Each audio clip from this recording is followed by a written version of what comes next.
The NFL just exposed the Philadelphia Eagles as the Eagles fall to 8-5 after a brutal overtime loss, and there is more adversity facing this team than ever before. And there is one player who we'll get into because this couldn't have gone worse for how this player played on Monday night. We'll break it all down here on another edition of Eagles Digest. What's going on, guys? Alex Brooks alongside Jack Kieley on what we thought was going to be a victory Monday episode turned out to be a losing Monday episode as the Eagles fall to 8-5 after an overtime loss 22-19 to the Los Angeles Chargers.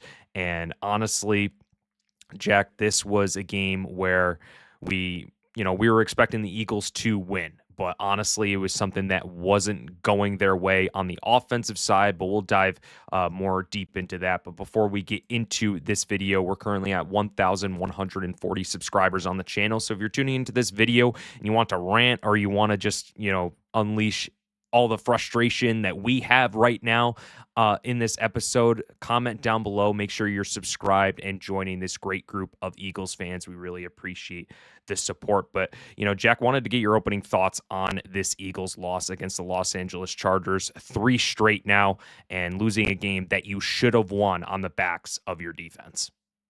Yeah, Alex, I definitely thought that going into this game, it was certainly winnable. I definitely didn't think it was going to be an easy loss, an easy game, I should say.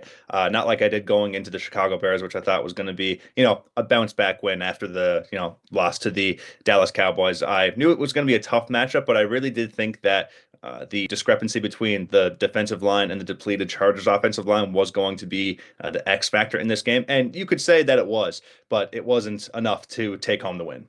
No, it wasn't. And I mean, when we're kind of just looking at everything surrounding this game, I mean, the number one thing that we have to point out right now is Jalen Hurts.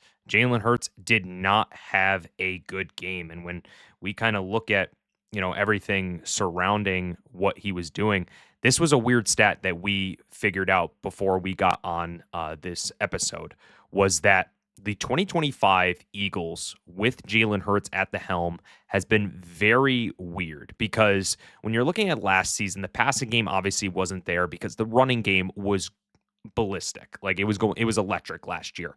When we're looking at this year for Jalen Hurts, this is one of the weirdest stats I think ever for a quarterback and for a team. When the Eagles have Jalen Hurts pass for less than 200 yards on the season, the Eagles are 6-0. When Hurts is passing more than 200 yards, more volume for Hurts passing, the Eagles are 2-5. This is a concerning stat when we're talking about the Philadelphia Eagles team because it should be the other way around. Your quarterback shouldn't have to throw less for your team to win. Yeah, no, absolutely not. I mean, there was one example I can think of was the Kansas City Chiefs game where Jalen Hurts threw, I believe it was under 100 yards, if I'm correct, Alex. Yeah. Was it not? It Yeah, was and about Chris like Jones, 101. Yeah, like about in that 100 section. Yeah, something like that. And Chris Jones certainly had some type of way to feel about that game. I remember, and Jalen Hurts was like, "Yeah, well, we won the game. So, what are you going to say now?" Exactly. And that's something that has been like following around Jalen Hurts as he's been one of the more polarizing quarterbacks throughout his career because people always question the way that he plays his game, and his passing ability, of course, has always been scrutinized, even from college and now until the NFL. But I mean, you just can't argue that Jalen Hurts wins games, and of course, that's not the narrative that's going around right now. As of course, I mean, he had probably the worst game of his career on prime time on Monday Night Football. So it's very interesting to see this stat as you might think, well, maybe in those games where he was throwing less and winning, maybe he was using his legs, but he's not. He's not using his legs this year, not nearly enough. And there was also, the video that you made around a week ago where, he's not really too keen on doing read option plays or doing anything, variable in this offense right now. And, this is something that this offense really needs is some variety and some creativity. So, I mean, I'm not feeling very confident going into this game next week against the Las Vegas Raiders, in which I never, ever thought I would hear myself say. And it's a little embarrassing and disappointing to hear that right now. But this team needs to clean up something. I mean, they need to do something offensively because the defense is obviously clicking. It's obviously working. It has been since the trade deadline where we required Jalen Phillips, but the offense is still just not clicking, and it hasn't been all year. And that's something needs to hit the nail on the head. Someone needs to get like a bonk somewhere and like flick the switch, because it has just been something that has been a problem all year, and it needs to change. Yeah, and the positivity rabbit that we saw on social media, that definitely didn't do anything this year or this week, excuse me. So like that's definitely out the window. There's no rabbit, there's no rabbit out of the hat that the Eagles are going to just magically get better.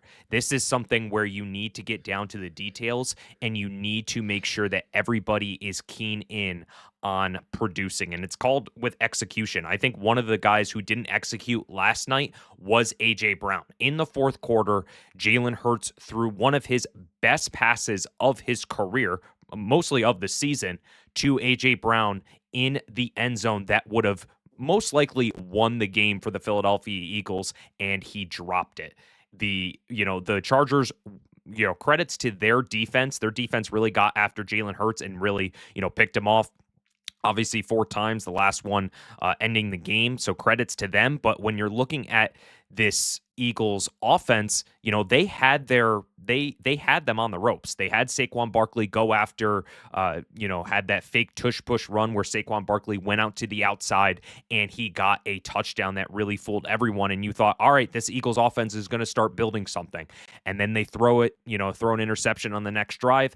And then Jalen Hurts throws the best pass of his career and A.J. Brown drops it. It's just inexcusable from someone who wanted the ball earlier in this season and was really keen on wanting to really make an impact for this Philadelphia Eagles team. And a little bit more on A.J. Brown and what he had to say about, dropping that ball. He really took accountability, which is nice to see, saying it was just going to be another tough one. Brown said, I'm more than capable to make that grab for him. Jalen he stepped up in the pocket. He under pressure. So like I said, I'm more than capable of making that one for him, man. That one hurt. And, that's something where, A.J. Brown, he definitely is making, he's taking more accountability and he's backing up his quarterback, which is nice to see. But why couldn't you do that all season? Why couldn't you back up your quarterback all season? There's a lot of speculation around A.J. Brown, and he obviously made a crucial job that costed the Eagles the win. Yeah, no, absolutely. It was very tough to see him not make that catch. He's supposed to be one of the best wide receivers in the league. And, to a degree, I do still think he is. I mean, I think his lack of play so far of performance this season is really just a mix between, a bunch of things, Alex. Like, of course, the play calling is the number one thing. Jalen Hurts is also just missing him on open read sometimes. And, of course, A.J. Brown has not been playing his best game so far. But what you said before, I think the most important thing is really accountability. I mean, all the players have been holding themselves accountable. They're not going out and blaming Kevin Patullo for their struggles offensively that have been very apparent so far this season. So I think it's important that this team is, from a chemistry standpoint, they're not turning on each other. They know that they're playing badly. They know that they need to execute better, because that's been one of the big red flags of this season, is that they're just not coming through when they need to, and they're not executing properly. So that's something that I really think that they can excel on against a team like the Las Vegas Raiders next week. That should be a really big boost of ego win, like I said, against the Chicago Bears, which clearly I underestimated them, and that's my bad saying there. But I really do think that they have a chance to win against the Las Vegas Raiders. Again, can't really believe that I'm saying it like that. I know. Usually we wouldn't have to think about a game like that, but yeah, I do think that next week should be easier, and I do think that'll be what I hope to be a bounce back win for the Eagles. Yeah, I'm hoping that one of these times we can do a Victory Monday like we did, a couple weeks ago. So I'm hoping we can do something like that. But just looking at the box score from this game, I mean, when you're looking at the Los Angeles Chargers, they didn't have a great game either. And that's credits to the Eagles defense. I mean, 7 sacks on Justin Herbert. He was dealing with that hand injury. You definitely knew that that was going to factor into how he would be able to pass the ball. Didn't think it was going to be so inefficient on Justin Herbert's hands, but it's just a shame that the Eagles weren't able to do anything. And, we obviously look at Jalen Hurts, 240 passing yards, 4 interceptions, definitely his worst game of his career, just really putting the ball in harm's way, really was sailing a lot of balls yesterday, talking about, Jalen Hurts and what, he just wasn't efficient passing the ball as we've seen, earlier this season, even in his whole career. He's been able to take care of the ball, and I think he was just putting it into harm's way and really was so uncharacteristic when talking about Jalen Hurts. When you look at it, Saquon Barkley, he definitely got going. I mean, he averaged 6.1 yards per carry, which is nice. Obviously, he had that big run that got to a touchdown, but it's nice to see that, Saquon Barkley's looking like he's, having a little bit more momentum in his game. A.J. Brown, obviously 100 yards, could have had a lot more if he doesn't drop that touchdown. But I think the biggest thing to take out of this, a little bit of a moral victory, is that the Eagles offense at least looked a little bit better coming out of that second half. Dallas Goedert, really just using Dallas Goedert a little bit more is going to really help this Eagles offense in total. And as you were saying with the the Eagles defense, I mean, what a show. And we'll get into that in a little bit. But, Jack, it's just been with this Eagles offense, it's just been something that we don't really want to see. And we want to have them really improve against opponents that we should beat by 2 scores. Yeah, I know. It was quite a shame to see that AJ and Saquon both had excellent games in their own right, but of course the most important position of all couldn't really come through. And it was really surprising to see that Jalen was being so, I mean, I don't want to use the word careless. I mean, but like honestly, it was nice to see that he was trying to like force throws into tight windows, because that's something that he's been scrutinized for pretty much his entire career, like ball placement and accuracy. And I mean, he did that on that touchdown throw to AJ Brown, which unfortunately he did end up dropping. But I mean, it was nice to see that he was trying to be a little more aggressive in his play style. But of course, that he just didn't get the job done tonight, and it just didn't end up going the Eagles' way. And to give credit to the defensive line, that's something that we mentioned in last week when we were looking at a preview of the Los Angeles Chargers. I mean, they did their job tenfold. They absolutely did what they needed to do. They actually doubled the amount of pressures that the Los Angeles Chargers defensive line had. We had the Philadelphia Eagles got 44 pressures on the Los Angeles Chargers, and the Chargers had 22. So, I mean, they did what they needed to do. They put pressure on Justin Herbert. They obviously, I mean, I wasn't expecting to see Justin Herbert get out of the pocket so much and scramble. He's got legs under him, man. I really didn't expect him to run for over 60 yards. I mean, I always knew he was an athletic quarterback, and I knew that he had a great scrambling ability, but I mean, he really needed to get away when he needed to. Yeah, he really did. And I mean, when we're just looking at the, in between the numbers here, 365 total yards for the Philadelphia Eagles. Obviously, a little bit more first downs, 19 to Chargers 16. The penalties were kind of split between both teams. I think the biggest thing when we're looking at this, the Eagles coming into this game were the best red zone offense. So, which is kind of surprising because they normally don't get to the red zone. So whenever they are in the red zone, they're able to really be successful. 0 for 2 in the red zone. And I think one of the plays that really shocked me was when they were at the 1 yard line.